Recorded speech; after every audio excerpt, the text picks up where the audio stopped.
subscribe on YouTube, and rate and review us on your favorite podcast platform.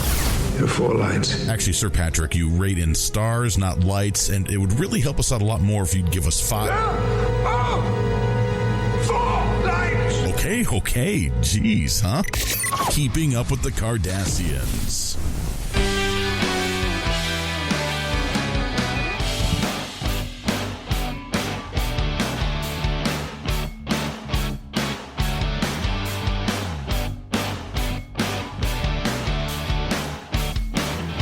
Somehow they came back. The Kardashians have returned. Where were we going? Well, I was thinking about after our infamous fight last week, and then I was going to bring up bad movie sequels, and there's a line from Star Wars where they said somehow he came back about the Emperor. So I said somehow they came back, the Kardashians. Speaking of bad sequels, this is a bad sequel to our last show. Yes, already. It is. Welcome to Keeping Up with the Kardashians, the return. This is Nick. This is Rob. This is Joe. And welcome. We're excited to have you all here. We are continuing our Star Trek The Next Generation review today. We're going to go into some really bad episodes today, like terrible episodes, season 3 episodes, a little one called Yesterday's Enterprise. And then the other one we're going to talk about is another one with The Offspring. The Offspring. Hey. Come out and play. Come out and play. Got to keep them separated. It's pretty fly. She's pretty fly for Android. What are we talking about today? So we're going to review those in the second half of the episode, as you know. First half, we like to catch up on what's going on in the world of television and movies and TV shows and all that. So we got quite a bit we want to cover with you today. We also got some viewer feedback that we want to share with you as well. So we're gonna share that with you a little bit later. But let's get started with some important things. So this is. By the time you're listening to this, it's at least Monday, if not later, which means the first week of the box office has closed by now. Mm-hmm. And the first week of The Joker has closed for the box office. Joker 2. How many billions did it make?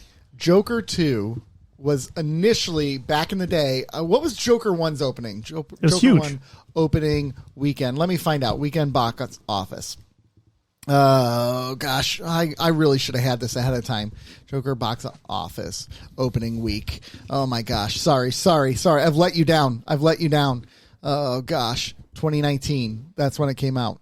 Oh, my gosh. I'm panicking and you're not. Okay, I got the number. No, we like it when you flail. Yeah. 96 million first weekend. Will you do me a flavor? Yeah. Will you hand me that piece of paper on the wall there? I believe, if I'm correct. Do we have the Joker? Oh, that's Superman. Okay, never mind. Okay, gotcha. I thought we wrote down opening weekend predictions for a movie, Good memory. and I thought it was Joker 2, well done. but it was Superman. So How on God's green earth did you remember that? because I remember that we wrote something down, and I'm like, okay, and then I can barely see something on the back of that, and I'm like, there's where it is. But Not it's Superman. all of us have traumatic brain injuries. What are you pointing at over there? This Boobs. Buffalo's getting smoked again. It's 14-3. That's not smoked. Josh Allen's overrated. Your face is overrated. All right. So, Joker 2. Go ahead. Yeah. Joker 1 My made, face is not. Joker 95? 1 made 95. let's just say 100 million. It made in its Okay. first weekend, and it went on to make $1 billion. a billion, yeah. Joker 2. Did it really make $1 billion? Yeah. Son of a really? Yeah. Joker 2. Like just in theater money? Yeah. Wow. I did not know that. Okay. yeah. So Joker 2 is going to make $2 billion, right? And inflation hits everything? Yeah, exactly. No, Joker 2 has made $40 million at the box office this weekend. You say 40 billion? 40 million. With an M? With an M? He said zillion. Million as in man, 40. not as in boys. What's the budget on that? I'm going to guess it's... So really, 200 million, I think it was. yeah. I think. Well, I mean, when you make $1 billion on the first one, I guess you can... So it needs to generate at least $450 million to break even. With the first- budget? It How was does a $200 million. Marketing and all that. It cost $200 million to make the movie, where the first one was produced at $65 million. This one was $200 million. Why spend so much more money on it? Warner Brothers, they are dumb. They don't know what they're doing. I could piggyback on that when we're done talking about the Joker too. Oh my gosh. I mean, it must have cost a pretty penny for to get Lady Gaga, Yeah, Lady Gaga must have been expensive. and then Joaquin Phoenix probably cost more. Phoenix? Oh yeah, he definitely got an increase. Joaquin Phoenix, yeah. Ugh, $40 million. Oh my. Yeah, that's not good. And I've heard some rumblings about plot points in the movie, and they're not being well received. Have either at of all. you seen it yet? Not yet. Okay, I think I'm gonna take my son to see it this week. I was debating seeing it, but I don't know when I'm going to see it. I don't really have Friend of the time. show, Josh Bazzovi, went last night, and he's supposed to give me some feedback. I have time after this. Anyone want to go to the movies with me? No. Awkward silence. Not Anyone today. want to go see Metropolis? Not today. You mean Megalopolis or Megatropolis or Oh, yeah. What is it actually Nick, called? Don't you know Metropolopolis? Sunday is the day of football? It's like Metrogalopolis. But we're recording right now. Yeah, Metropolopolis. I think that's what it's called, right? What is it actually? Megatropolis. Megalopolis. Megalopolis. Megalopolis. All right. That shouldn't be allowed to make money at the box office based on name alone. You don't name a name. You don't name a movie Megalopolis. Megalopolis. I think it looks great. You know what's it's Sharknado is a better movie title than Megalopolis. Dude, Sharknado is a great film title. I know. Sharknado is and I loved. Have we ever had a cultural sensation like Sharknado where everyone knew it was terrible, but they were still glued to the TV to Tiger watch them King? when they came Human out? Centipede. Tiger King. Tiger King wasn't a terrible documentary though. It was well done. Right? Human Centipede is interesting, but that wasn't for everyone, right? Like Wasn't. like everyone was talking about Sharknado. Remember that when they came out Sharknado 2 and 3? Oh Yeah. my god, yeah. People were obsessed with it. Oh my god. Did you watch it? No. It was never. great. I've seen 2, maybe 3 of them, but And by great, I mean they're take not, that as a subjective Yeah. great. Oh yeah. I think there's a difference between a film knowing it's cheesy and making it so you have fun with it versus a film that takes itself seriously and is terrible, like Megalopolis. Wasn't it Ian Ziering? Yes. If Ian Ziering's in your And, film, Tara Reid, Tara Reid, yep. you know you can't take it too seriously. You're in trouble at that point, right? You're in trouble. Not Sharknado because it made bank. I got an idea for this movie about flying sharks in a tornado, and I need lead casting. Who am I Who going? am I going to get? Oh. Gosh, remember when Beverly Everybody Hills seems was- kind of busy. How about Ian Ziering and Tara Reid? We're going to cast like it's 1995 Yeah. right now. Yeah, we're going to make that happen. Yeah. Wasn't there a scene in there where like Ian like he gets into a fight with a shark with like a chainsaw? Like the shark's in the I tornado believe and he's so. like- He's Well, I don't inside. know. He's inside the shark, yeah, like and with he like chainsaws his way out. yeah. Amazing. I'm sorry. Is that not cinematic It beauty? tracks. It It tracks. cinematic beauty. It is cinematic beauty, honestly. If Jonah can do it in the whale, Ziering can do it in the Oh shark. snap! Biblical reference. Nice. Well done. 10 points to Gryffindor. Jonah had a chainsaw. Jonah had a chainsaw. Oh my gosh. I'm rewriting scripture. I think scripture would be way better if you added just like modern weaponry or tools. Yes. Gosh. Did you see the clip of a pastor who there was verses of the Bible turned into modern slang? Oh my gosh, yeah, the skibbity riz and all that. Skibbity Yeah. riz. Jesus Christ. Let Jesus cook. It was pretty funny. Let That's Jesus funny. Cook is pretty awesome, actually. Someone sent me, you can actually buy it done in like Gen Z lingo, and it's freaking hilarious. A Bible? A Gen Z Bible? Yeah, a Gen Z Bible. It is great.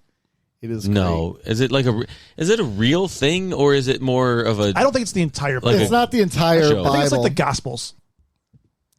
But is that like a real thing where the church is like, we got to do something to reach the youth? Dude, it's all about marketing. Gen Z Bible. It's actually here. Do you want Genesis? The very here's Genesis. Genesis 1:1. In the very start, God made the sky and the earth. So basically, at first, the earth was a hot mess. It didn't have any structure or anything, just emptiness and darkness all around. But then the Spirit of God started doing its thing, cruising over the ocean. Then God was like, yo, let there be light. And boom, there was light. And God was like, yo, this light is lit. So God separated the light from the darkness. Like he made sure they don't mix, you know? Well, John 11:35. John 11:35. Let's go to John 11:35. Okay, here we go. Searching.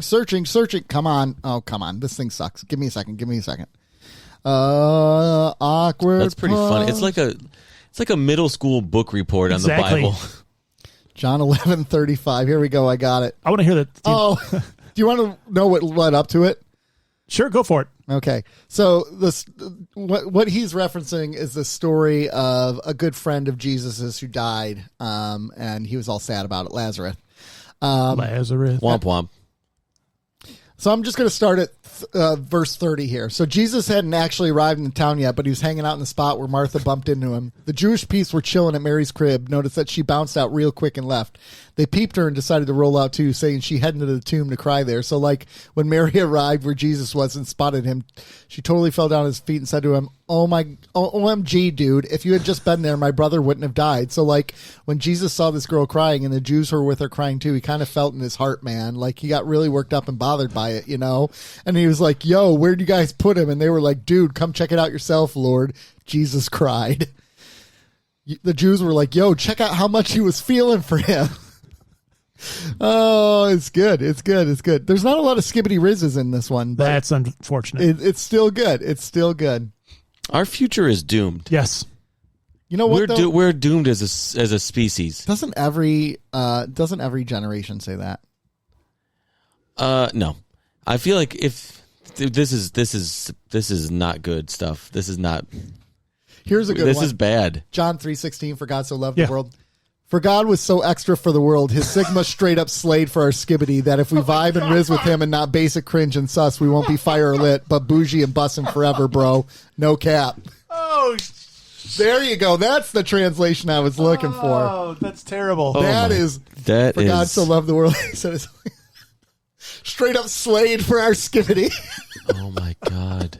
If we vibe and riz with him and not basic cringe and sus, we won't be fire lit, but bougie and bussin' forever. Nick, bro. Are you going to bring that in your service 2 weeks from now?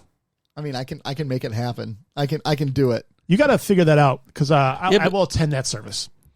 But your congregation is relatively aged. Which makes it more fun. Yeah, you I know, but you might kill them. That's actually. I mean, that almost killed me. That's actually probably true. You may as well be speaking another language. Like they won't understand what the hell you're saying. Yeah, that's a good point. Gosh, that's a really good point. But my point is I don't want to kill anyone. That's kind of a joke, right? It's just it's not thing. Serious. Yeah, They took the whole Bible though. But I think they put it through AI. I'm going to guess they did it through AI. I have a real question. Yeah. Do you think the church could reach the youth better if they modernized the language of the Bible? No. I mean, there already are more modern versions you can get. Like you can get like the NRSV, the Message, and like it's still King James. I don't mean like that. King James sucks. I don't mean like that, but just telling like a more readable story rather than. Yeah, you can actually get that. Like the Message is like the Bible as written as a story. It's not written the same way. Not like scripture, but it's more almost like a you're reading coherent a novel. story. Yeah, exactly. So it reworks it. I could get behind that. I like that. It's pretty good. And it's not the most reliable translation, but it gets the most important bits of it. So it's pretty good. So Jesus raised Lazarus from the dead, right? Yeah. Where the hell was he when Jesus was getting crucified? PTO. Where was Lazarus? Yeah. He's got hey, thanks, guy. Let me see what I can do. He's got PTSD, man. He's staying away. He's got PTO. He's got time off. He's got PTO. He's earned his time off. It just so happened that they planned it while he was on vacation. That's what you do. I was gonna say like he has PTO because like he called into work dead. He literally called into work. Yeah. He's like, sorry guys, I can't come into work. Oh my I'm God! dead. There's a great Sam Kinison bit about I know what Jesus you're talking about. Jesus either calling his wife or calling his boss, calling in sick, and he can't because he's Jesus. Yeah. Oh, because he can cure everything. And, That's true. Yeah. Sam Kinison. His religious material was good because he was a preacher. Yeah. Oh yeah. He was really good when he talked about that stuff. Yeah. Yeah. I always enjoyed him. Well, I enjoyed him and I enjoyed George Carlin's religious stuff too, actually. Mm-hmm. George, I appreciate a comedian who can make fun of it, but also still like show that there's some respect for it in the making fun of it, right? Like calling out the hypocrisies of it. Yeah. Yeah. Well, Carlin whittled the 10 Commandments down to like 3. Yes. Yes. Good stuff. Good stuff. And thus concludes Scripture with the Kardashians. Yeah. Cardassians. Yes, it does actually. But Actually, no, we're going to have to follow up on that because our voicemail today. I was going to say, should we just go into our voicemail? Go to the voicemail now. All right. Oh, crap. Crap. I was ready, and then I wasn't ready. And then Hailing frequencies. That feels very blunt, though, doesn't it? Like open hailing frequencies? No. Okay. No. Not when you screw up first. If you did it well. Okay, let's try this again. Oh, it's interesting. We got viewer voicemail. Open hailing frequencies. All right, who's this viewer voicemail from? Let's hit play on this, shall we, gentlemen? Just push play. You got to do it anyways. It's Brody from Talk Punch. I just had shoulder surgery today to fix a torn rotator cuff. Ooh, I know what that's from. Maybe it's the opioids talking. yeah. Or thinking. True Detective. But I was thinking about Star Trek and Christianity. Oh gosh. And I was wondering, do you think that all of the aliens fall under the original sin from Adam and Eve? Oh my gosh. And does Jesus' sacrifice then cover all the aliens, even though the aliens have no way of knowing who Jesus is and accepting him? Or do they have their own Messiah that could do that for them? Or are they just not included in God's plan? I don't know. But These opiates I know got you, guys man. like to talk about theology often. And so I figured I'd check. Also, you guys really need to have like a voicemail thing that says that this is your number. Because it's just some lady saying that it's a Google number. That's our lady. All right. That's That's it. we hired her. Bye, Brody. Bye. I like drugs. Hey, how you feeling, Brody? Brody, Yeah, how you feeling? Brody, you were feeling good. Yeah. Brody, this is a deep question, my friend. This is a deep question. Deep question. This is a question only opioids can get you. It is. No, I've actually spent a lot of time thinking about this, not in the context of Star Trek, but I truly believe we're not alone out there. I think our universe is full of aliens and beings and creatures and all that. And I think it'd be really silly and small of us to believe in an infinite God as Christians and be like, no, if not everyone believes in Jesus, then they're screwed, right? So, I mean, that even goes for our own Earth. But I think that expands outward, like to other planets. And also, I think like other planets might have their own version of their religion, right? Where they talk about. You don't think Jesus went planet hopping and got crucified in each one? But maybe his name wasn't Jesus. Maybe it was Jesus?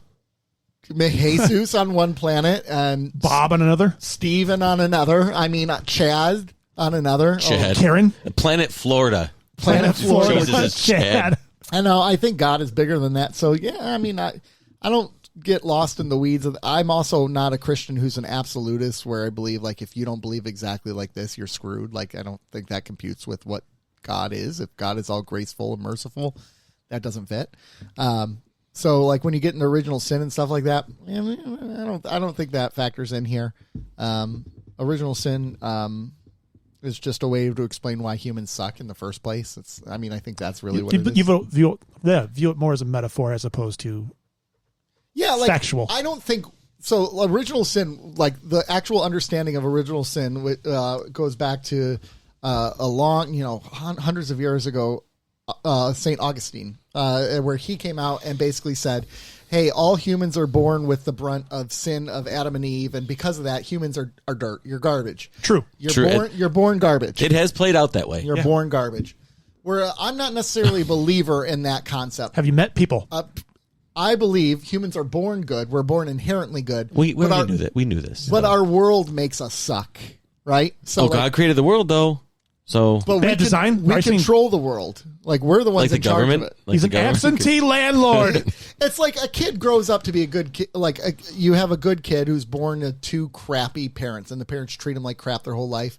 Chances are that kid's not going to be a good person, or they're going to have a lot of trauma. They're going to have a lot of issues. That was nurture. Kids are nature. garbage, though. Yeah, hate them. Kids are the nature nurture thing is kind of the way I look at it.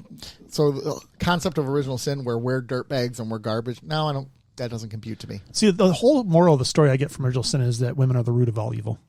That is, you might be onto something.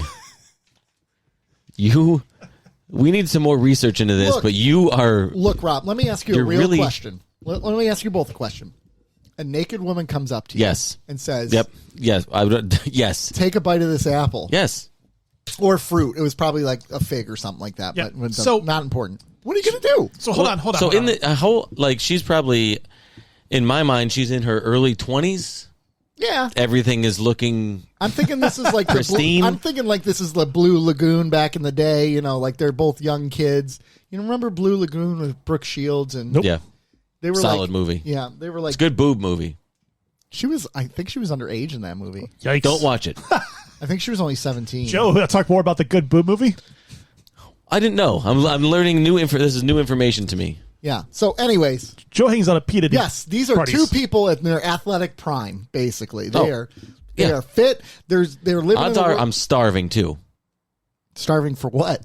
I am hungry. He's thirsty. You are. So whatever is being offered, I'm eating. So let's analyze the whole situation though. So you have this voice that comes out of nowhere. It says, "Don't eat this apple, dude." No, it's not out of nowhere. They saw God. They walked in the garden. So the guy that's probably just shining bright walking alongside you, right? Who knows? We don't know what he looked like. But we don't know that's not the fact. I mean, that's true. I mean, we don't know. Well, we do know. Because isn't there something in the scriptures like your eyes can't behold God? Not for Adam and Eve initially. That was after sin. That was the original sin part, like where they can. I just imagine this shiny guy that says, "Hey, I created you. Don't eat this one thing. There's everything else over there. Check out those grapes over there. They look good, don't they?" Were there grapes? They weren't grapes. I'm saying there were grapes. They were grapes of wrath. I'm not eating wrath grapes over a regular apple. Of Wrath of Khan. Okay, are you going to eat wrath grapes or an apple presented by a beautiful naked woman? Or a red, what kind of apple did we decide was the best? Honeycrisp. Honeycrisp didn't win our taste test. Honeycrisp won mine. Was it Pink Lady? It was Pink Lady won overall. Pink Lady won. Well, it doesn't matter. It's a Pink Lady or a Honeycrisp. If you want to know what we're talking about, go to patreon.com/keeping up with the Kardashians and the best content you'll ever the greatest content that nobody else is doing. Oh my gosh, Brody, this is a great question. It's brought some good conversation. But I want to go back to his question. Yeah. I see it. There's an equivalent, a modern equivalency is the Second Amendment. So when you say the right to bear arms, that amendment was written when we didn't understand what weaponry could do, right. And now we're hundreds of years later. Yeah. And we're saying that all like AR-15s and all these guns that are mass murdering weapons of war essentially fall under this law that people were like, these are muzzle loading guns that took minutes to reload. Yeah. What was the purpose of the Second Amendment? The purpose of the Second Amendment was to not infringe upon the rights of its citizens. Yeah, and the rights that rise up against the government. Not that we would stand a chance this day and age. That's part of it, though. We wouldn't stand a chance. So you're saying there's a chance. But what I'm saying is probably even the government's weaponry and forces has risen far beyond the deficit between what a citizen when the Second Amendment was written, what a citizen versus what a government could have, the gap was closer. The gap is way wider now. Oh yeah, for sure. Yeah, that's a really good point. Have you ever seen that commercial of the guy who goes in the office to shoot up his office and and he pulls out a musket and he like shoots point blank at someone and it misses and everyone's running around and he's like restuffing the musket. What's he doing? One more time. Restuffing the musket. Can we make that a euphemism? Restuffing. Let's make that a GIF. GIF. And we don't say GIF around here. And the whole point of it is like guns have changed, so our law should change. Yeah. But I think there's a good point. Can you reload the musket again for me? Restuffing the musket. Yeah. So yes, it's the same thing with free speech. Do you think they ever envisioned a world of free speech where you could go on to some device and type up a comment that would instantaneously be heard? Well, the purpose of free speech is to speak against your government. It's not to say anything in the middle of the streets. Sounds like we really had an issue with the government back then. Well, it's more so they came from where they weren't allowed to speak against the government. Yeah. So that's the purpose of free speech. So let's not get that mixed up. And they were arguing about that in the debate. Yeah, right? when we're About out there the and I'm free jumping speech and I thing. say you fucking suck and they're like, don't swear, free speech. That's not what it's about. It's about the right to speak against your government. So anybody who says you say the government fucking sucks. yeah, exactly. So anybody who says free speech, you're an idiot. Well, yeah, you have freedom of speech, but you don't have freedom of consequence. That's a difference, right? Freedom of speech to talk against your government. Yeah. Government fucking sucks. Yeah. Yeah, exactly. You're not free of consequences for what your free government, speech may man. do. The free speech thing, sorry, sometimes it just really pisses me It off. drives me nuts too. Drives me insane. Because freedom of Free speech, you're an idiot. and I still think you have a responsibility with freedom of speech to make sure what you're saying isn't just BS too. Well, you, like you that's don't part want, of the you problem. want your facts checked? Right, I know. Like, can you Right, just so you say don't get for to- once that the election wasn't stolen? Oh, this is a free speech issue. Blah blah. No, it's not, bro. No, it's not. It's just. But I like your quote of you're free of speech, but not free of Yeah, consequences. exactly. The But world has that's- consequences. But ultimately, let's remember what free speech means. Yeah, exactly. Yeah. So, Brody, So good one. Brody. Thank you. But Brody, his this comment and the talk about government actually ties into a clip that Joe shared with us. Or do you want me to wait on this clip? yeah, do you want to do the clip? Because there's a couple other pieces of listener feedback that we have. Do you want to play the clip after? Yeah. Yeah, let's play the 'Cause clip it's- after. yeah, Let's okay. go for it. So we don't gain new listeners often, Not often at all. but we gained a new listener. We lose listeners. That's what we do. I know, and eventually, I mean, so we gained a new listener. Candace Aaron joined us on Facebook. Yay, Candace! Commented on our Facebook. She won't hear this for a while. Her comment was, I've just started listening to your podcast recently, so I'm way back in season 2 of DS9. But I wanted you all to know I'm loving what you guys are doing.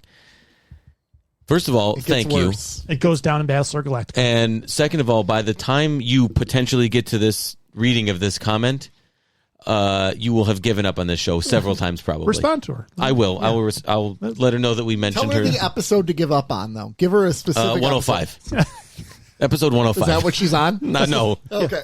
That's our canceled episode. That's our cancel episode. Oh, that's right. Yes. Oh, So welcome, I'm Candace. not coughing today. I know. I know. Oh. We even spoke ill will of YouTube yet. Welcome, Candace. Welcome aboard. It is a journey. It's not a sprint. You don't expect great content every week. Just do your best. We're doing our best. We set our bar low.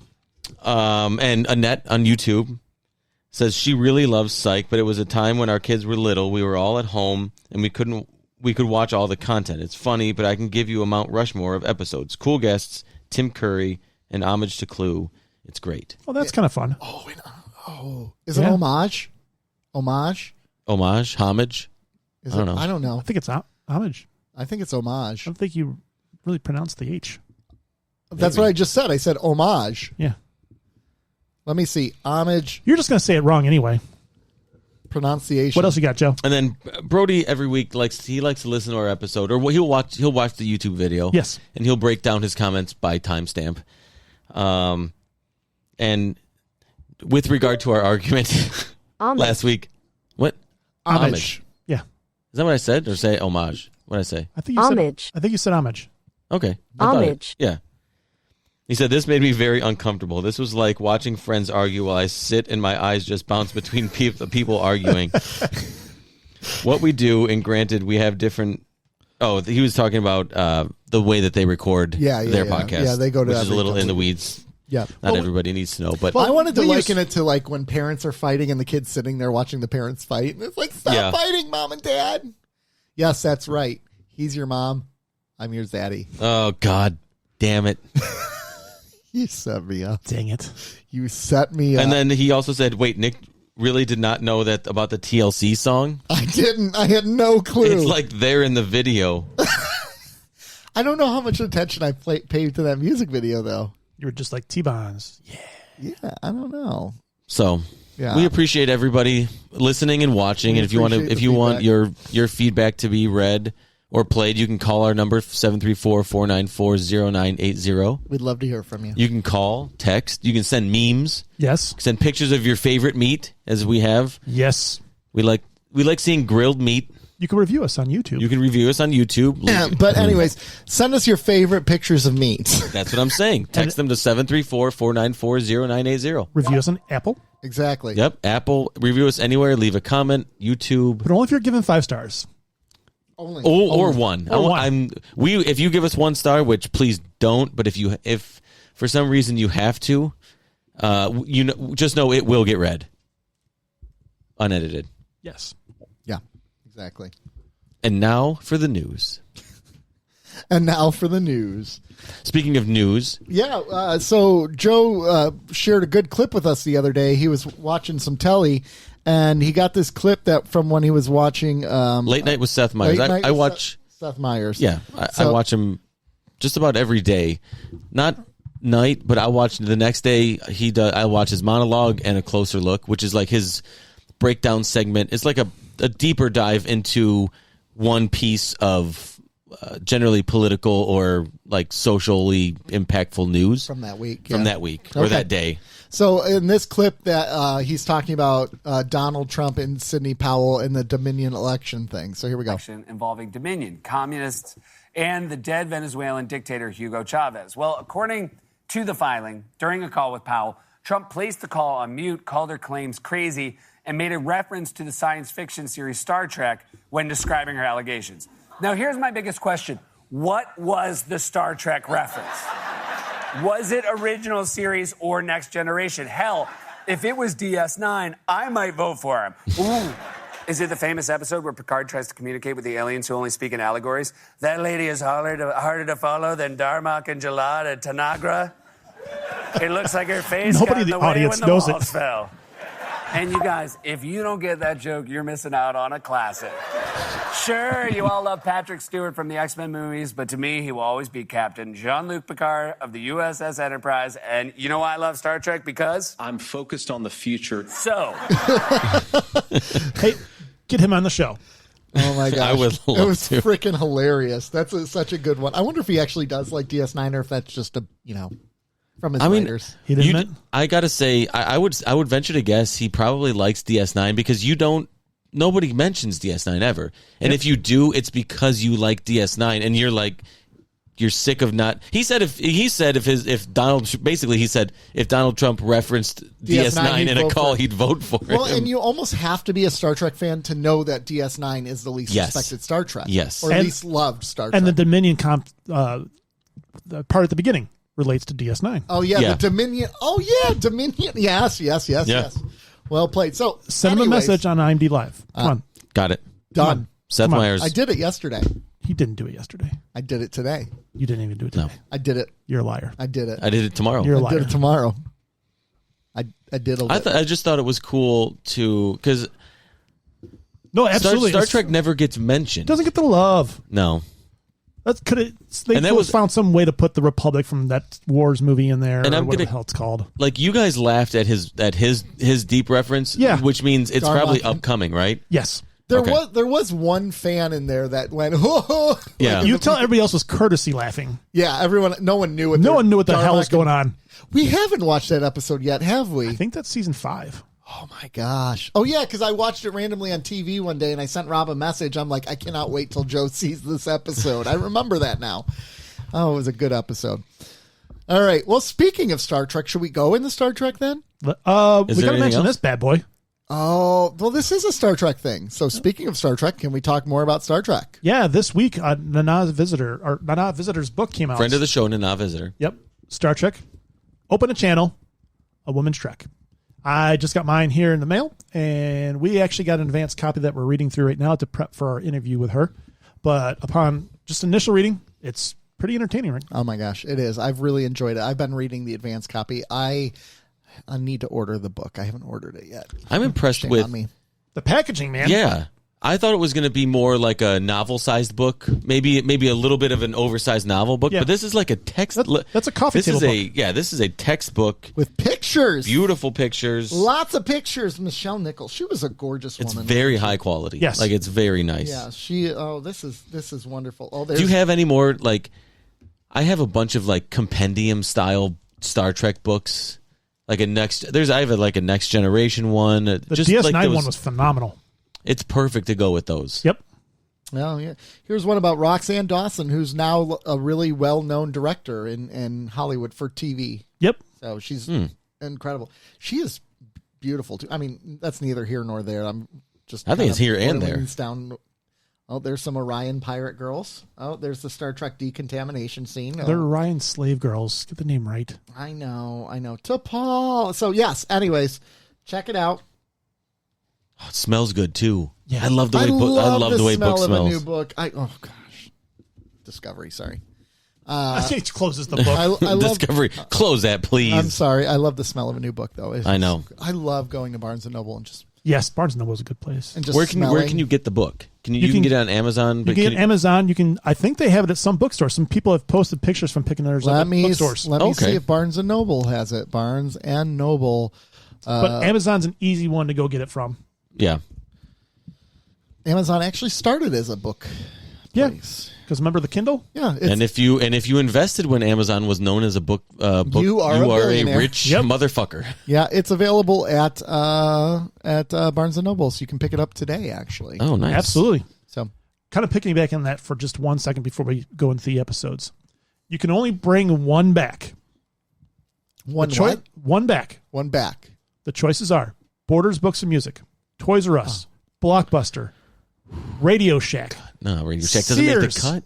Hollywood Video, Circuit City, Payless, or Kmart. What were your first five again? I think the first four. It's really the first four. I know because the Or other three. ones, yeah. I don't know. There's some good value about There's Borders, Toys R Us, No, Blockbuster. Borders because you got Barnes and Noble. Borders was fantastic, though. I know, but you still have bookstores. You Borders, don't have Borders toy was stores. far and above. I honestly think my pick is Toys R Us because you don't have toy stores anymore. You don't have video stores either.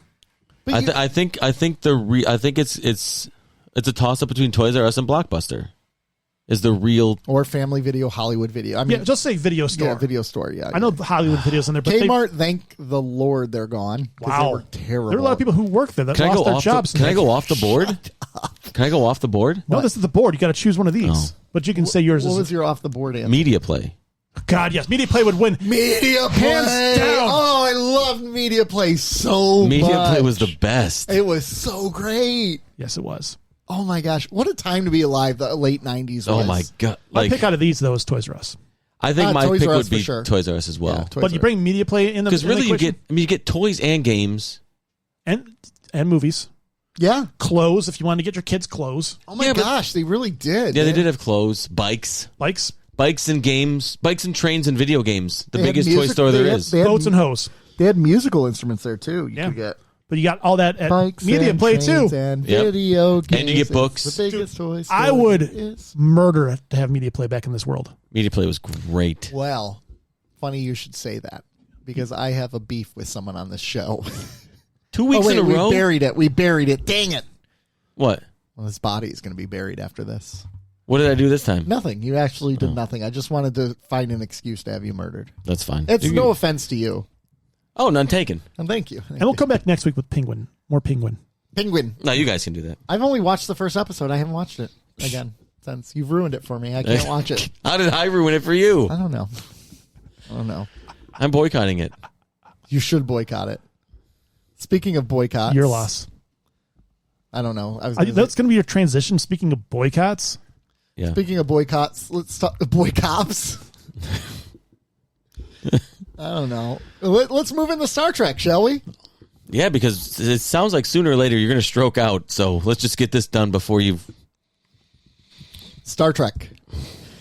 We have 2 episodes to review with you today. Yesterday's Enterprise and The Offspring. So we're going to start with yesterday's Enterprise. Enterprise just minding his business, flying around. Guinet's just there minding her business. All of a sudden, they see a wormhole open, and out of this thing comes a ship. And the second the ship comes out, we transition to the bridge of the Enterprise, and the Enterprise looks totally different. It's gone Discovery mode. It's dark and it's dreary, like in Star Trek Discovery. And it turns out that we're in an alternate timeline now where the Federation is at war with the Klingons, and the ship that came out of the rift was the Enterprise C that was lost. They never knew what happened with it, but it was presumed destroyed in a fight with the Klingons. Romulus. No, they thought it was the Klingons initially. Oh, they thought. Yes. Yes, you're right. You're right. Yes. You're right. See, Sorry. don't, bro. Do you want to correct me again? Actually, I will. Don't worry. Okay. All right. So, So Guinan's the only one that knows something is up because her species got something with time. And she's like, this ain't the right timeline. We got to send the C back. And because I like the D. And I was like, how about D? D's nuts. And he's like, no, I don't want to send him back. We could use another ship in the war. And then she's like, I'm telling you, there isn't right. I saw this woman over here, and I'm telling you, that person isn't alive. Have you ever seen that TikTok of the woman? I'm telling you, right now, this person is not real. I see dead people. And that was Tasha. She saw Tasha and she freaked out and she's like, this ain't right. You're not supposed to be here. You're not supposed to be here. So anyways, they decide to send the Enterprise C back because the Federation has lost the war. Because fuck them, that's why. And it actually turns out they weren't attacking the Klingons. They were defending the Klingons against a Romulan attack. And because they defended them in that era and they lost and they died, the Klingons warmed up to the Federation and they had an era of peace. But with the Enterprise C not there, they ended up at war. So they send the Enterprise C back. Rachel Garrett gets killed on her way back. So Shooter McGavin takes over the ship. Lieutenant Shooter McGavin takes over the ship with Tasha Yar by his side, and the timeline gets restored. End of episode. All right, what would you rate this episode? We're doing that right now. No. I'm afraid. I'm scared. Why? I was kind of confused the whole time. And I don't want to be ridiculed for being a moron. You're not going to be ridiculed for being a moron. Actually, we got paper, rock, scissors. Who does it? Okay. Yes, I get to do it. Okay. He gets to do it. Sorry.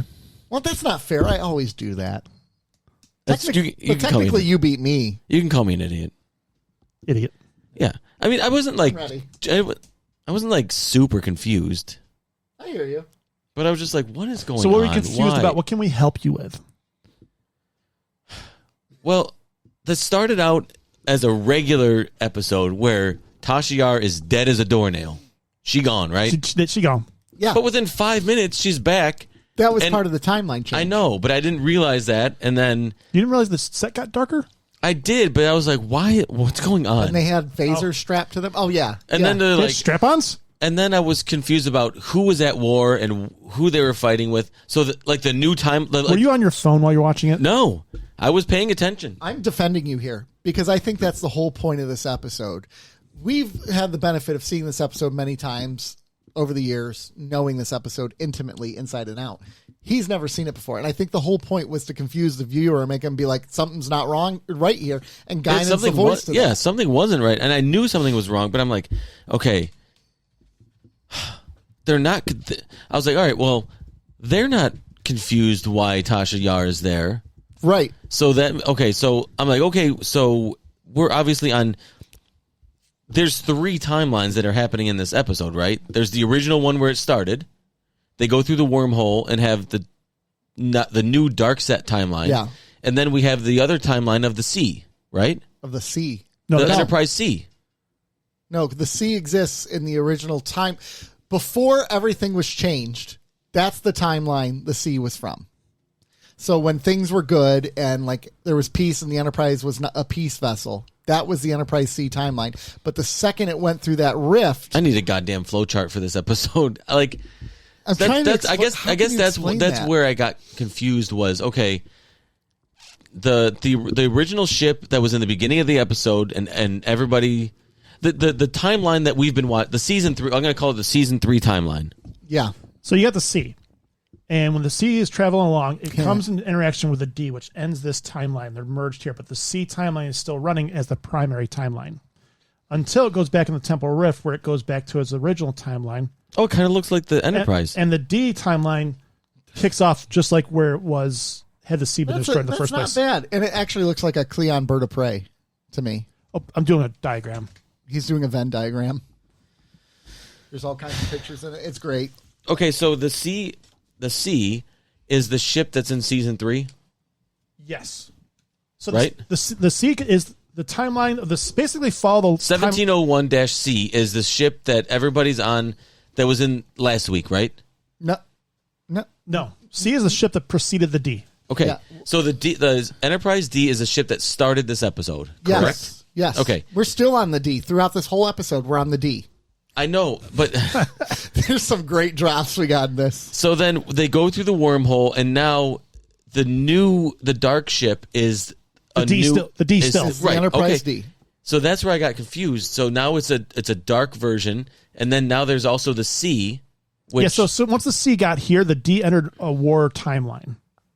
okay. So because the C didn't save the the Klingons here. So between here and here is the dark version of the D, right? yeah. So the dark version of the D, wartime version. wartime version of the D, thought that the Enterprise C was destroyed by Right. the Klingons. But in between in that dark version, in that war time, Tasha Yar's alive, right? Yes, Yes. she never died. She never died because they didn't have Armis to go see in this Because they were timeline. too busy fighting a war with the. Yeah. So what happened? I was just so confused. Ask the question. So what happened when they went through that wormhole that sent?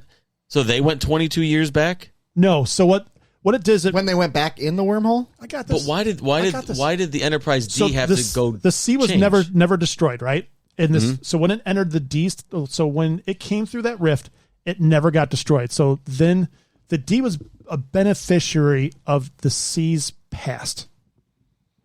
So because they got destroyed, saving the Klingon Empire, the peace timeline, which would start way back here, So since they came here and they never got destroyed in that war, it changed. it changed the future from that point on. Which Yes. which affected the beginning of that episode in theory. yes. yes, So Okay, all right, basically, all right. I everything see. in this version, everything you've seen from Star Trek, the Enterprise D has never happened. Yep. now. So everything here is really season 3. This happens. Yes. Nope. They go through season 3, yeah. right? Yep. They go through the wormhole, come here, changes this timeline, the C season timeline, 1, 2, and 3 never existed. which now. goes back here and changes everything That's okay. ever happened since the Okay. C was supposed to get destroyed. Yep. Okay. Exactly. And then And because this is the episode, Yep. and then once they go okay. back, all right. it's all restored. and once they go back and get destroyed, it puts Star Trek: The Next Generation back on the map. Okay. Time travel hurts your brain, doesn't it? Yeah. Well, yes, it didn't really. I mean, it Mm-hmm. didn't explain it well enough for my retardation level. See, I've watched enough Star Trek to understand. Picardation. Yeah, I felt real Picarded in this episode. Picardation, sir. So, all right, that makes more sense now. But I will say, I was a bit confused. So here, I I get that. So I would tell you, if I had But I liked the episode. if I had time on the YouTube broadcast of this, I would actually redo this diagram on there. But I'm not going to have time today. Yeah, that's a lot of work. So there's a couple really cool things about this episode. This is the first time we see a female captain in Star Trek. Nice. In all of Star Trek, no, because there was one in Conspiracy, but this is the first time we spend time with them. Oh, yeah, get to know it. Well, first female Enterprise captain, I guess Yes. is the way to word it. Yeah. The Enterprise C, Rachel Garrett, who goes down in history, which the new Star Trek series they're working on is supposed to have Rachel Garrett The in Section role. 31, right? Yes, a young Rachel Garrett. So whatever that means.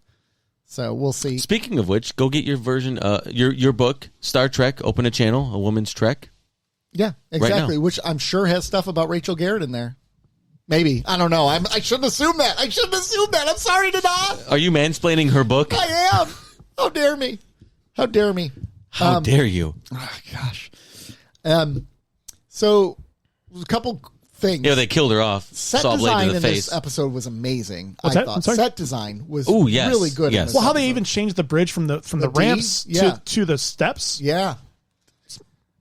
Nice work. But they're like, we need to explain why this timeline isn't as good. What are we going to do? And someone accidentally knocked the light panel, and they're like, brilliant! You turned off all the lights. You did it. Things aren't well because it's dark. That's what they did. That's racist. I'd say that's racist. You beat me to it. Well done, sir. Did you notice also how in the original timeline, and here I'll just even pull up this picture, and if you can, that would be great. But if you look at the initial picture of Picard in the Enterprise D light timeline, the one we know, his face is kind of lighter, and you look at this one, and it's a more hardened look. Yeah, they almost changed like- it. They changed the lighting. and maybe his makeup too a little bit. It's lighting I numbnuts. actually think that third image you have there is a little bit of altered from what it looked like in the episode. It was definitely darker. Yeah, though. and they changed There's the more colors. shadows They changed the and- colors for the uniform, Yeah, so they they did. felt more. They were higher up. Yeah, which I kind of like that, honestly. The higher collar of You the would. uniform. I do like that more. And I like the transition from the timelines, too. That was kind of cool how they did it. Yeah. The slow. That was a afterthought. I just read. Was it? Done in post that they didn't anticipate doing initially. Well, I think they did a great job with that. So it wasn't a lot of Worf in this episode because Nope. he was the beneficiary of the more peacetime Right. efforts. So he was not ever with the Federation. Exactly. Not picked up. Which by means the- we got more Tasha Yar. yes. This was That's what I was like. and they gave her a I know good something's send up. off this episode. Denise Yeah. Crosby's quote was, "I had to die to get a good storyline." Yeah. And she did, too. Like, this is a very good storyline for her character. Yeah, and she got to bang Shooter McGavin. Yeah, exactly. Good for her. Good Shooter. For her. It's all in the hips, baby. It's all in the hips. I know That's that what he wasn't told her. Shooter, Yeah. but, you know. I eat pieces of shit like you for breakfast. You eat pieces of shit? For No. Oh, Listen to me and stay away, or you'll pay. I just may. I might go down by the bay. I love that. Oh, great movie. So, did you notice the writers for this episode though? no. So it was a story based off these two guys where they combined two stories, but the writers were Hans Beimer, DS9, Ron Moore, DS9, Stephen Ira DS9. mm-hmm. Just saying that the This dark felt like a DS9 it episode. felt like you could kind of see the similarities, I guess you Well, could say. an episode saying sometimes bad things have to happen for good things to happen. That's totally a DS9 thing. Yeah. Where Star Trek The Next Generation at this point has been like, the world is good and But it was flowery too- and lovely. Yeah, they like the clean. They like clean handshake endings. Yeah, they don't want to leave a moral, like, moral Gray area. conundrum, gray Yeah. area. Yeah, exactly. Ron Moore actually said, we brought Denise back to kill off Tasha Yar a second time. It was a great opportunity to send the character off in a big heroic sacrifice because nobody was happy with the way she left the series. Nobody on the show liked it. The fans didn't like it. I'm not sure she liked it. So this was a chance to kill her right. Hey, we killed her off once. We'll do it We'll again. do it again. We're not afraid to do it over and over again. It would have been actually kind of cool because I see in the production notes that due to time and budgetary constraints, the final battle was actually a lot more gruesome. Like a lot more of the characters died. Like we saw Riker die. Like it'd be Didn't kind it say one of them got decapitated, like the way it was written? I don't know. Barrett almost got decapitated. She Wesley. did a saw blade to the forehead. Yeah. Wait, they were going to decapitate. The decapitation of Wesley Crusher and the electrocution of Data. That would have Wouldn't been. that give Data just more power? What? Where is this episode? Are there raw cuts of this somewhere? They never filmed the decapitation of Wesley. It was scripted, but it wasn't filmed. Ah, pussies. Budget. Yeah. They didn't want to kill a kid. Probably not. Yeah. My phone works. I'll write it. So I'll film it. Man, those uniforms though for the Enterprise C, I love those. The Uniforms. Maroons. The Maroons, man. The ones with the old ones with the Yeah. strap. Those are fun. They're so good, man. They're so professional looking. They're just sharp. And that bridge too. I just love the look of that style bridge, like that the Enterprise used in the movies. Yeah, as well. more And contemporary. No, less contemporary. less contemporary, but still like more modern take, like the Undiscovered Country. Oh, God, I love the underskirt. I love that bridge. Yeah, that bridge. Like I love that style. It was good. It Was had that lights- a redress? I don't know. I haven't found that yet. All right, let me see. Oh, here we go. Yep, Redress of the battle bridge? The bridge was heavily redressed. This is just about the Enterprise bridge, the Enterprise D bridge. D bridge. Did you also notice? I'm sorry, I'm kind of all over the place. You know, he doesn't say captain's log. He says military log, Oh, yeah. using combat dates instead. They weren't subtle about that at all. Yeah. No, I don't see anything about the sets for the Enterprise C. Because it kind of looks like it was like an old set redressed that they would have used in the past. Yeah, it did kind of look like that. We're officially into the 90s now, aren't we? Yes. Are we in 1990? Yeah, I think this was like almost just shy of a year of Star Trek 6 coming out, or just over a year plus or minus. Mm-hmm. So it was after 5, but before 6. Okay. You gonna read on the show more? I'm reading some notes that were interesting that I didn't think about it. Like, so Like if you paid attention to the corridors in the normal timeline, everyone's walking around really leisurely and it's not crowded.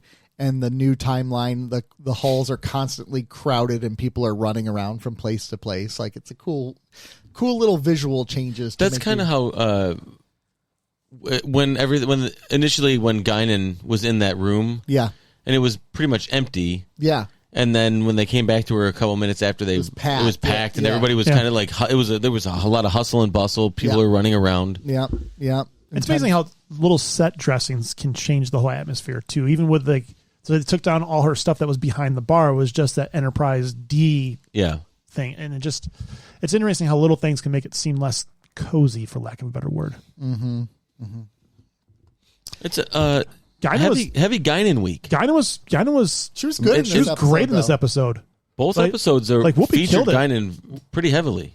They did, yeah. She had some funny lines in the next one too. Yeah. It was good, man. I enjoyed her in these episodes, and the relationship between her and Picard was flashed out a little bit better. They kind of helped you out with that a little bit more, explaining that they've known each other for a long time because she just shows up on the ship. But he also felt very comfortable, like yelling at her, like having outbursts in front of her. Yeah, he did. I don't know. Had we seen him because he was he said "damn it" in front of her, yeah. He was very distressed with having to make that decision. He was war torn, so you're going to get a different Picard by default. But yeah, I mean, think about that. You believe this woman who has just kind of this overall weird sense of the universe, but in the back of your head, you're like, I don't want to send these people to their death. Yeah, because I don't believe her at the same time. That sounds asinine. That can't be possible. Yeah. So he probably was distressed about the decision. I thought Patrick Stewart did a great job in this episode. Guy can act. Both these episodes this week when he was defending Data in the next episode.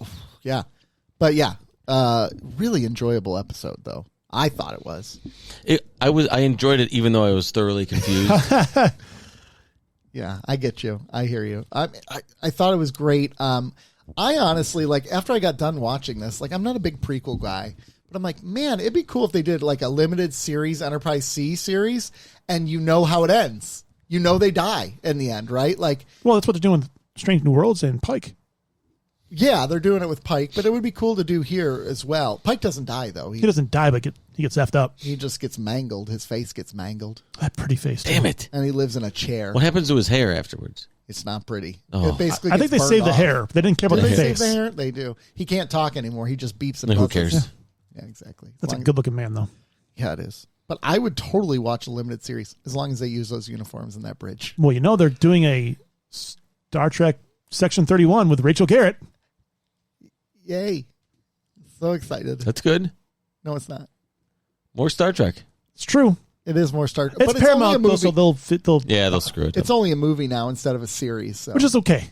And I'm sure that's because Michelle Yeoh won an Emmy, so they're like, we can't afford her anymore. Or an Oscar. She won an Oscar. Oh, by the way, her price just went up. Yeah, exactly. I actually think it's kind of short-sighted at Paramount Plus not to do more Star Trek movies, short films just for fun, just DS9 if you want to bring them back, or Legacy for that matter. Gosh, could you imagine if they did a live action of Star Trek Lower Decks? Lower Decks. That'd be so cool. They could, too. They could. Most of the cast translates very well to that. So, all right. But Paramount sucks. Anything else from who sucks more, Paramount or Warner Brothers? Warner Brothers. Warner Brothers. At least they have Batman.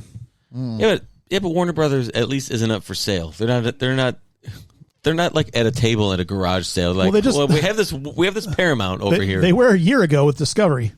I know. That's what I'm saying. Paramount was they were basically garage sale item. By the way, you were confused by that episode? Hear this quote from Jonathan Frakes, friend of the show. To this day, I do not understand yesterday's Enterprise. I do not know what the fuck happened in that episode. I'm still trying to understand it, but I like the look. See how me and Johnny Boy are on the same page. Friend of the show, Johnny Frakes. Where it's I watch it, I'm like, it's so easy to understand. But Robert Orci called this the inspiration for Star Trek 2009. Oh, that's why it sucked. 2009 was good. 2009 I know. was good. Yeah, It was good. It was entertaining. Ooh, good score too.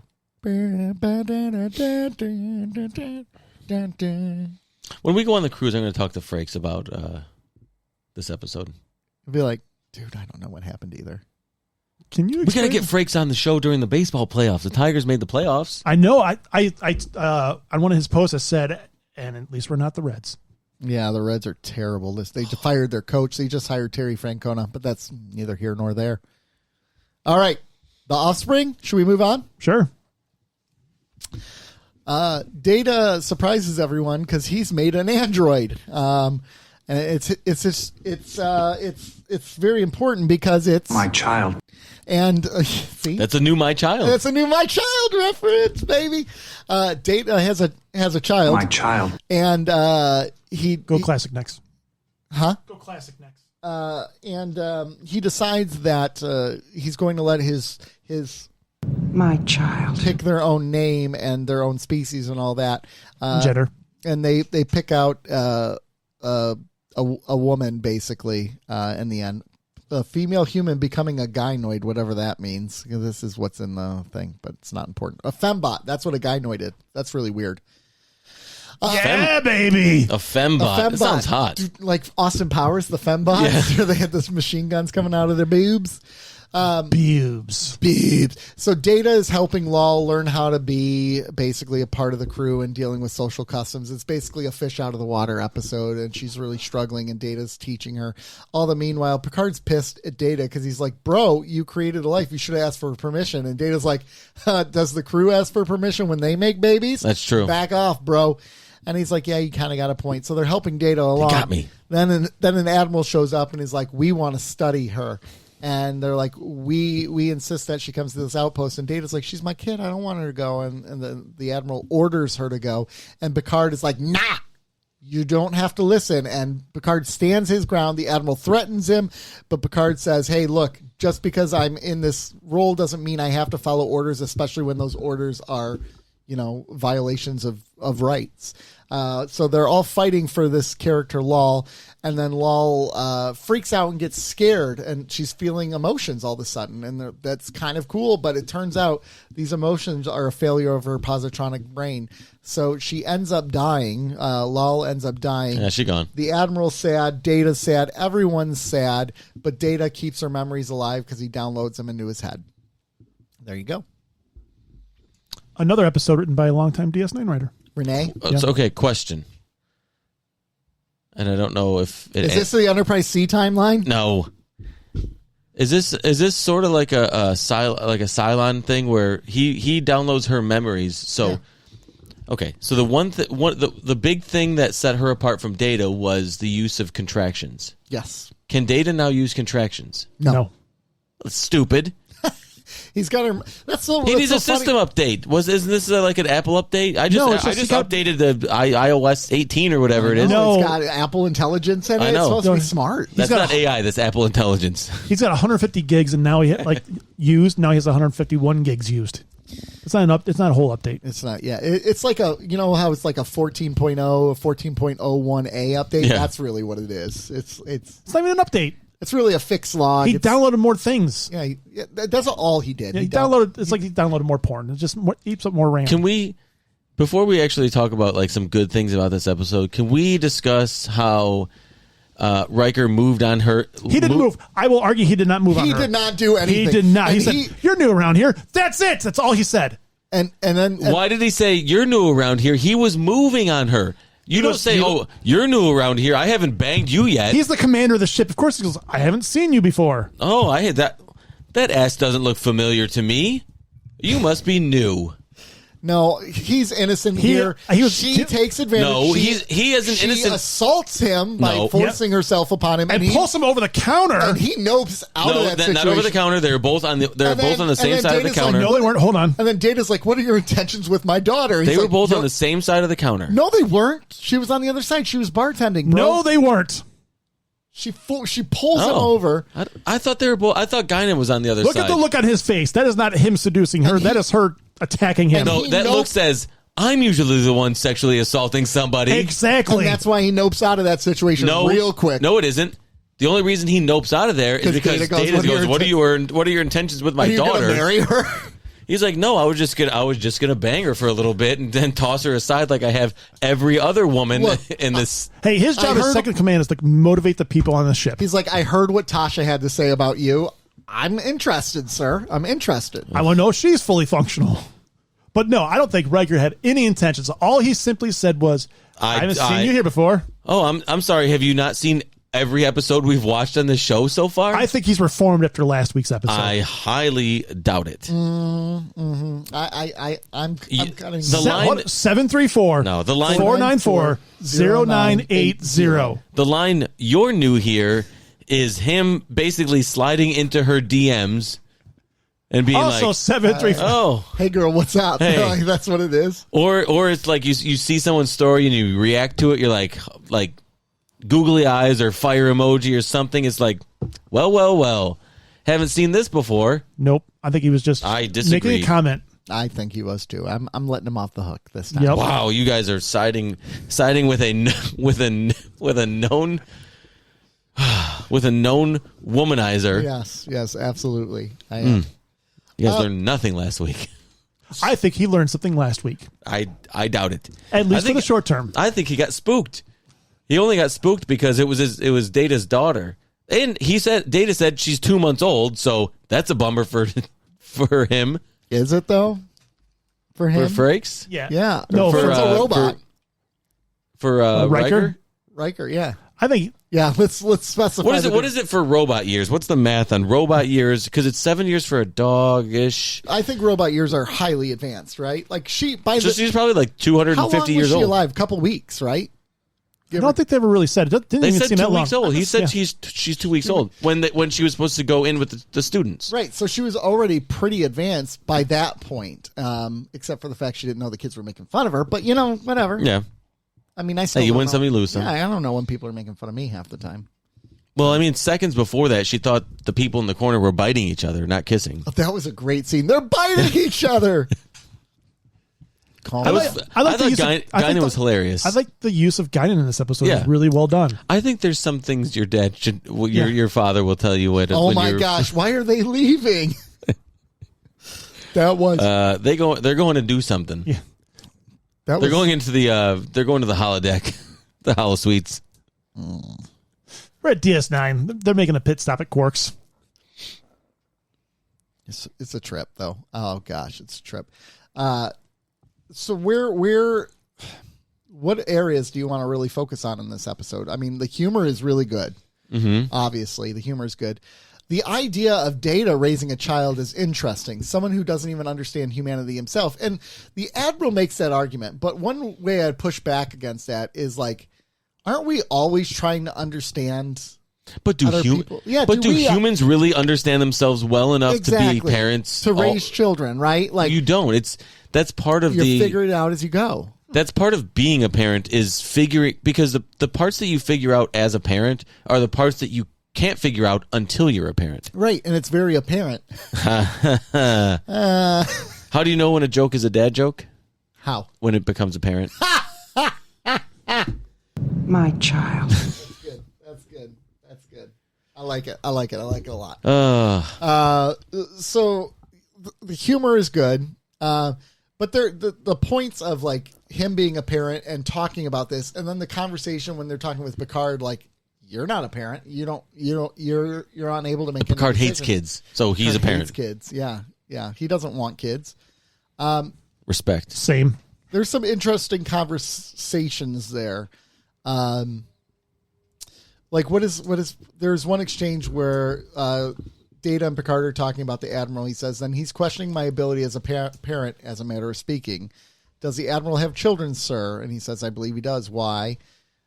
I am forced to wonder how much experience he had as a parent when his first child was born. Because that's his argument, right? Data doesn't have the experience. And then he's like, what experience did he have? Well, when he had his first kid? No one does. Unless you have a large babysitting gig. I remember that day, like bringing Eli home, and I'm like, they just let me have this child? Exactly. Like, they just let you leave with this thing? Like, that's crazy. Like, I could snap its neck like that. Like, wow. Numbers. Like, if you don't hold them properly. You went to the extreme there. If you don't hold them properly. I mean, we talk about killing kids all the time. I know that was different And when somehow when he says it, we're sounds both worse. like, that you should not have said that. I'm the only one that got us canceled. You Okay. Well, okay. Hold on. Let's. Never mind. We're gonna get sidetracked. We're gonna go there. Technically, I think it was me. Did you listen to the episode? Because You think it was you? Okay, tell me more. I can't. I don't want to say. So Be careful. you YouTube's spoken. YouTube's listening. you spoken a bit more generalities, whereas I specifically mentioned the V word and the I word. Yeah, that's And right. You did. I was like, You'd have to listen to last week's episode. y'all. I said, why don't you just get that and take your things and just do those things and just be good and with it it. doesn't And recognize sarcasm and all No. that. Yeah. So, I think it was a little bit of all of the above. I think it was too. I do you want to fight over who got us canceled? no, but I do. Can we tie on that? Okay, deal. Done. Truce. Gosh, soft hands. Every time. They're so soft. Oh my god. I that's funny. So I met Tara in elementary school. Mm-hmm. So we know a lot of the same people that we went to high school and middle school with. So I tell her this story about being in middle school basketball and being in the layup line for the basketball team and like high-fiving this kid. And he is the only person who's ever, like, he was the first person to tell me I had soft hands. Like, I was high-fiving And that's him. weird for a middle school kid to tell another kid. Oh, yeah. to He get goes, soft you have hands. really soft hands. And And I'm he's like, hey, you got soft hands, son. he did. And I was like, I was so confused at why somebody would say that. Do you think Lol had soft hands?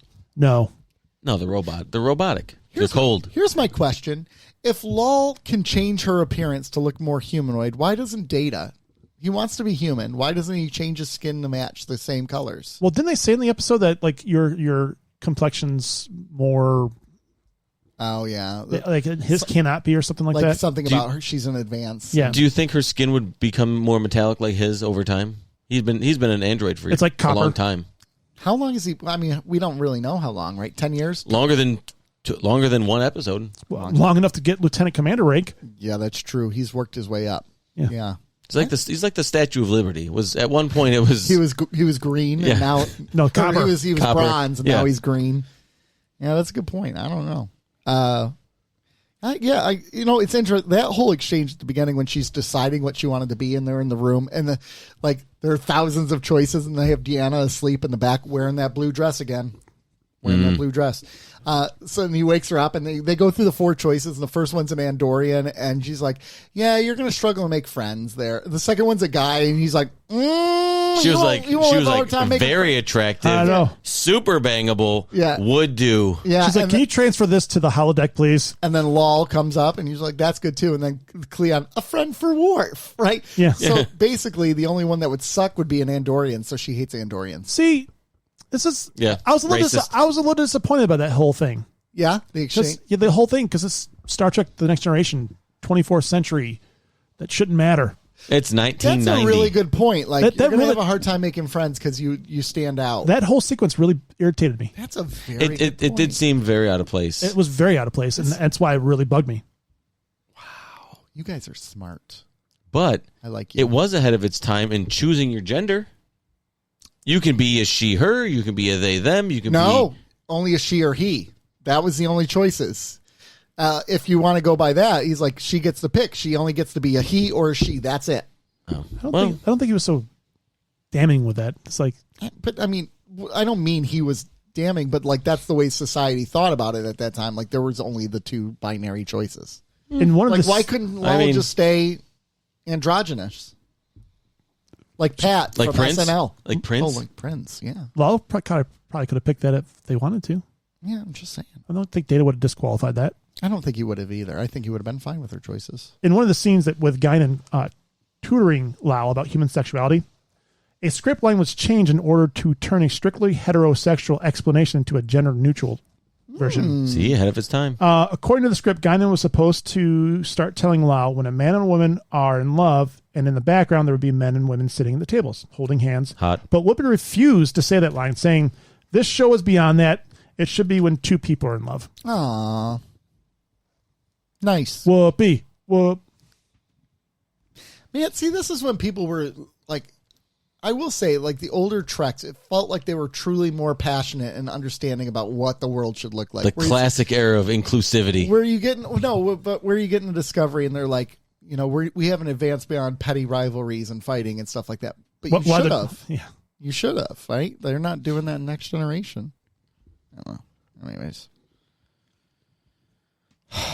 she dies though at the end of the episode. Are we sad about that? No. I actually think they did a good job doing that. I love you. And she's like, I wish I could feel what you feel. And she's like, I'll love for the both of us. Oh, she dead. Bitch. I mean, wow. I know. Rough. My child. Yeah, Nick is rough. Did you Nick buy is rough on kids this episode. the Admiral coming around so quick just because she was dying? He always thought she was an incredible thing. But he was like totally, true. I guess that's true. Like that was but the he thing. Seemed, he seemed emotionally invested at that point. I think he was always emotionally invested. I don't think he was emotionally invested. I thought he was selfishly invested. Yeah, but once you know your asset's going to be going, you can kind of. The purpose was to get it for research purposes, right? Mm-hmm. Once you know that is not going to be an option in the future because it's dying. If there's people buying children no, I shouldn't say that, for research purposes, call me, but no. No, don't do that. No. 734-494-0980. No, if you want to turn Robin. This date age. I think part of it is, right, maybe it's a case, because again, I'd like to believe, like, there's a conflict between Admiral and Picard later where they're fighting over it and everything.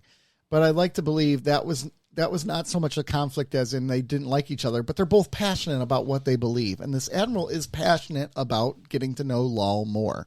Mm-hmm. And I think in that moment where she's dying and him and Data are working on her, he realizes, like you said, that's gone. That dream is gone. Yep, gone. And it allows him to take a step back and be like, man, I've been really passionate about this, but look how much hurt this is going to cause everyone around me. And this sucks that I wasn't able to fix this. You know what I was thinking the entire time watching this episode? And you might want earmuffs for spoiler alerts here coming up. Star Trek Picard. Gosh, I know. Where basically they took Data and built a whole servitude race out of them. Yeah. And I'm thinking the entire time, this is like a prelude to that. It is. Yeah, they build Datas in the future. Do they all look like him? No, but they have the same skin color. Yeah, they're the same. Bronzer? Yeah, they got that bronzer. The greens are. Yeah. Or yellow, I guess. The line by Picard that I really liked to the Admiral was, "There are times, sir, when men of good conscience cannot blindly follow orders. You acknowledge their sentience, but ignore their personal liberties and freedom. Order a man to turn his child over to the state, not while I am his captain." I'm like, whoo, this one feels like a good one for our world we live in now, right? Over my dead body. Order a man to turn his child over to the state. I love that line. Like, woo-hoo! The line must be drawn here.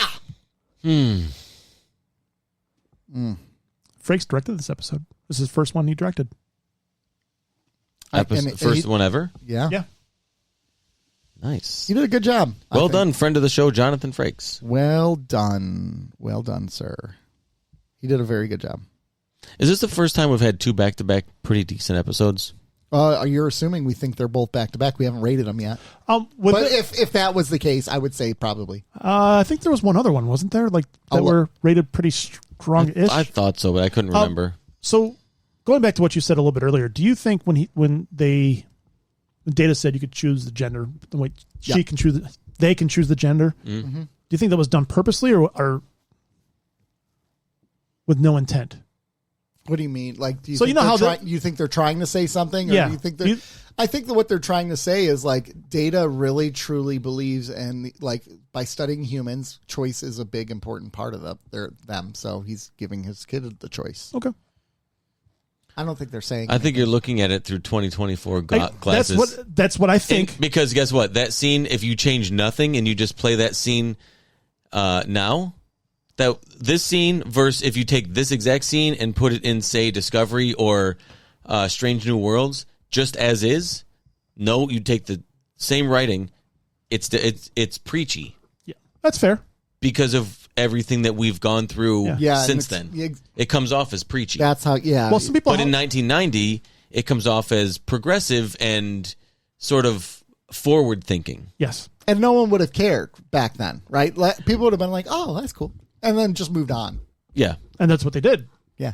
But now you can't because everything is so partisan. Yes. Everything is taboo, even if it's something you like. Which one of the four would you have chosen? Of the species? Yeah. Klingon. Two dongs. That's true. And my name would be Dylan, and you'd call me Two Dong Dylan. I don't know why. Because that's one of the guys on Talk Talk Punch. Oh yeah, that's a good point. That's a good reference. They call him Two Dong Dylan. I thought right. that's where you're going with that. I'm like, I did too. It was in the back of my head. It was subconscious. From Nick is watching ripping the show. off material. I know. I'm ripping off. Actually, you know what? You wouldn't pick the lady who play with the boobs all the time? I mean, Klingons get to play with boobs just because That's true. They're kind of freaky. Was it this episode? I think it was this episode where Worf was talking about the fragility of human women. Oh, the beginning was hilarious. Yeah. He wanted to protect his crewmates. Yeah, and like Guinan's like, there are some women who are pretty freaky. Guinan was basically saying there's some freaks on this ship. And then he laughed. He's like, human women are fragile. And he forgets they're not all human. Well, that's again that goes back to like the backwardsness a little bit. Yep. Like they act like they're advanced, and that's actually it's also quite a few series have talked about. Like, it's also budgetary constraints because it couldn't make everybody up. They couldn't, but then that's why Deanna is alien but looks human. That's why all Betazoids look human. Yeah. They've also made it a point that they use. They're like, you talk about how the Federation is so like idealistic, but most of your commanders are human. So like, how great are you, right? Humans are clearly superior. So clearly, well, it's also you got to identify with the audience, and you know what the audience is? Human. Exactly. Written by humans. Unfortunately, when you're in a studio exec area, you have to identify with a viewer, which is put someone human in the captain's role. That would be an interesting thing to cover. Like, what would be a popular show or a movie where the character was not human? And like, well, wasn't like Farscape or something like that? Dinosaurs. Elf's a good one. Wasn't Farscape or something like that? Where Farscape was like a Babylon 5 or Babylon 5. But like, if you look at Firefly, they weren't human, but they looked human. They were human. They weren't human. They were like offspring of humans from like it was like set were in the they? future. Yeah, they were still human. Firefly was set in the future, I think. And they talked all wacky. Well, the Star Wars people, they're not human. Like the main characters, Luke Skywalker. Actually, here we go. Actually, George Lucas has said they are human. Does George Lucas know what he's talking about? He created it. In a galaxy far, far away. Firefly takes place in 2517, so that's why. We're getting there. We're getting there. Yeah. And they talk. The characters refer to an Earth that was. So basically, Earth was gone. She gone. Yeah. So. Alpha's a good one. Dinosaurs. Shows that wasn't there a show where it was like a detective show? One was an alien. Third Rock from the Sun. They're technically not human. That's true. Yeah. That's true. But they're dressed like. Wasn't there a show where it's like basically a detective show? There was a human and an alien partnered together. And the one of them looked like an alien. Oh, Alien Nation? I think that might have been it. Yes. Perfect Strangers. You're right. It's Alien Nation. I see what you did there. Futuristic cop show. That's a good one. Roswell, Falling Skies. What was the animated version of The Simpsons? The animated version of The Simpsons was The Simpsons. Futurama. Yeah. Yeah. Only Fry was human there. Yeah, I guess that's true. I guess, okay. You've got some points. American Dad. You got the alien on American Dad. Oh, gosh. Oh, yeah. Roger? Is that his name? No, that's not his name. His name isn't Roger. The dad's name is Roger. I can't remember what his name is. Oh, goodness, that cracked me up. All right, shall we go into ratings, sirs? Let's rate it. Oh, Mork and Mindy. Oh, yeah. Yeah, Mork from Mork. Yep. All right, ratings time, gentlemen. Yesterday's Enterprise. I'm going to give yesterday's Enterprise a confusing 7.5. I had no clue what was going on, but I loved liked it. Yep. I'm 10. I love 10? it. I love it. Son of a... I think this is a great episode. I'm a 10 as well. I think this is very good Star Trek. I think it's a 10? It's Star Trek at its core, man. It's Star fantastic. Trek, man. This whole idea of the needs of the many outweigh the needs of the few is a big point of this one. Go and die so you can save everyone. And this whole idea of like hoping for a better future. Character driven. Yes. Okay, I'm going to change it. Okay. I'm gonna give it a full point higher, 8.5. Oh my god! I thought he was going to go down. I'm like, shit. No. The Visitor 4. This is far better than The Visitor. You gave The Visitor a 9, didn't you? No, I think I gave it I think an 8. this is better than The Visitor. I think I gave The Visitor an 8. Can you pull it up? I can. Can you pull it out? I can. Once he pulls it up, I'll pull it out. Okay. Yeah, but anyways, send us your favorite pictures of meat while we're waiting. I think I gave The Visitor an 8, not 8.5. I Star believe Trek it was. DS9 Visitor. What season was that? 4. 4. The Visitor was 8.5 for Joe. Yeah. And I was a 9. Rob was a 10. Can I retroactively give it an 8? No. Yeah. Okay, put it in No, there. we don't do you that. Can't do that. Damn it. What are you, a monster? We don't do that here. We don't do that. We fight on the air, but that's about all we do. That's true. We didn't fight this week. No, we didn't. We're getting along. Okay. The Offspring. Oh, one thing I didn't say about the off screen, didn't it seem like it flowed weird? The Offspring? Yeah, like it was not the editing, but it just kind of felt chunky the way it was put together. I would agree, but I think that's because there's so much to fit in such a Fair. small amount of time. Okay. So I actually think it is an editing issue. Yeah, because it felt very chunky, like very really oddly put together. Yeah, the acts didn't line up well. exactly. Some acts were very serious, some acts were silly. Some, Yeah. it didn't flow very well there. But you're right, it might be just a time issue because, like, especially the beginning, they just jumped a lot. Yeah, they did. They did. So what do you give it? I can start. Go ahead. Want me to start? Yeah. I'm going to give this an 8. I think it's a really solid episode. It's a great Data episode, a great Picard episode, a great Guinan episode. I mean, none of the characters are weak in this episode. Worf had the comedic humor in this one. An exploration of what it means to be human was nice. Wesley was very minimal. Actually, Wesley's fine now. Yeah, Wesley's been fine lately. Wesley's fine. It's just that first 2 seasons. They've, were of course, brutal. corrected. Riker gets assaulted. Almost a possibility of a shotgun wedding happened. I think 7.5 for the moment. Is the aggressor. No. Well, no, he's the initiator. No. Yes. You're new here. Wink, wink. Pulls it out. I wish you knew the exact timestamp of that in the episode because I would pull it up right now. You can try. I mean, I'm not going to be able to find it. So just because someone says something nice to you, you're allowed to attack them? Do you take that as like wanting to sleep with you? No, It's it's- like, hi, Joe. How No. are you? No, because that's not. So it's always someone else's fault? No. That's what I hear too. Rob. No, it's Riker. Riker is a known. Well, you're wearing low cut shirt, Joe. You're asking for it. How I dare you? am covering myself appropriately. Not enough. Appropriately. So now, what's inappropriately mean? Yeah. Not enough. Need more covering. I'm sorry. You guys can. What? We can what? You guys can side with Will Riker, known womanizer. I mean, I think I will. I'm going to give this episode a 7. I'm trying to find the scene. I'm getting close to it. Hold on. A 7.0. I gotta I'm be getting close. to it. I'm close. Nick is 7. so close. Seven. It's the first time he talks 7. to her. Is it? 7. Is it in the 10 forward. It's in 10 forward. It's only that one scene, right? Where It's the only scene he's in this whole episode. all right, hold on. I'm getting. Oh, it. the only scene he's in the episode, and he makes a move on a broad. because he's getting assaulted. Found it. Hold on. We got to sit through commercials and Peacock. It's actually 90 seconds of commercials. Did you say Peacock? Peacock. Paramount Plus, man. So, Yeah. Or sorry, while we wait for the 80 seconds, okay, which is a very long time, gentlemen. It is. You know it is, especially when we're trying to fill the time. Yeah. It's a long time.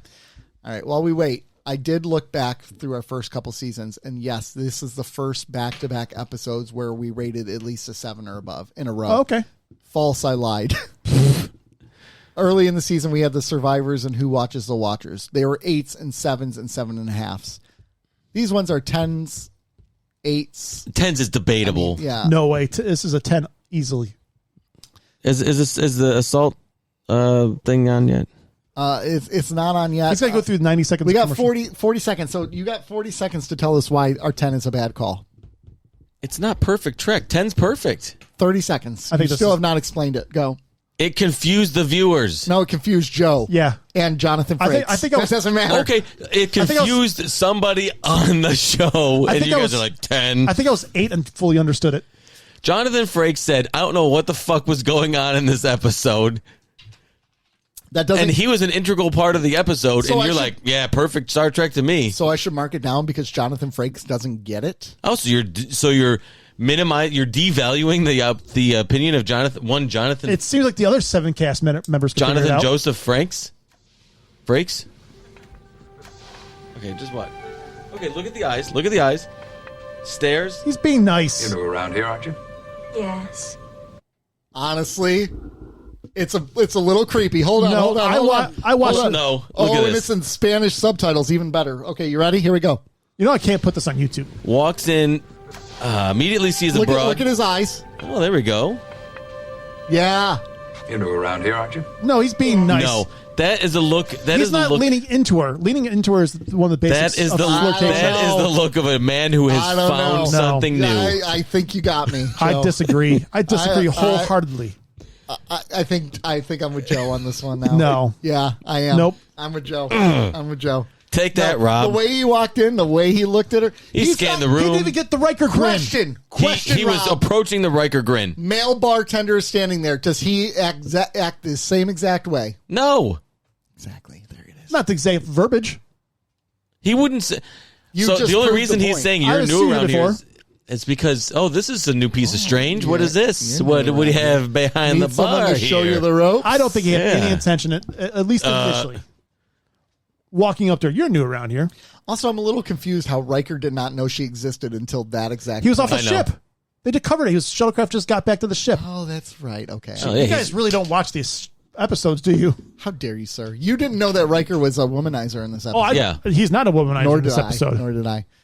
Ladies and gentlemen, was Riker a womanizer? 734-494-0980. Call in 100%. today and give us that information. Ooh, partial scores. Cincinnati is currently beating Baltimore at the beginning of the fourth quarter. Jesus Christ, Chicago's crushing Carolina. Oh, Carolina wow, big stinks. surprise. Carolina's terrible.